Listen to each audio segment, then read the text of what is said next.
Okay. So question 4 on the white exam, this is number 5 on the purple exam. Assume a Hecksher-Ohlin model of the UK and the European Union. A hard Brexit will include, among other things, a reduction in the number of foreign immigrants in the UK.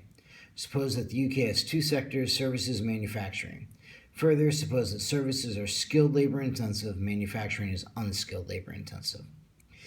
A. If the decline in the number of immigrants increases UK manufacturing production, assuming that prices in the UK do not change, what does this say about the skill level of migrants? Especially when you see prices do not change, that should tip you off. We're talking about Ripchinsky theorem here. But the idea is, okay, decline in the number of immigrants, that's going to be a change in the endowment. So when we get a reduction in the number of the immigrant-type labor, what do we know? By the Ripchinsky, that should reduce production of what uses them intensively, increase production of the other good. So when the number of immigrants goes down, what do we see? Manufacturing production goes up.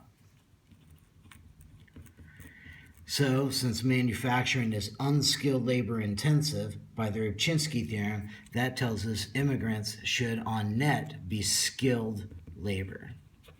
Otherwise, if they were unskilled labor, a reduction to them would reduce production and manufacturing, not the other way around. B. Suppose that after Brexit, the migrants who leave the UK do not get jobs anywhere else, and that prices in the UK stay constant, but prices in the EU can change. What would Brexit do to skilled and unskilled wages in the rest of the EU? All right. Well, what do we got here? So relative quantity of manufacturing versus skilled, price of manufacturing or the price of skilled. So there's a relative demand curve. There's an initial relative supply for the UK.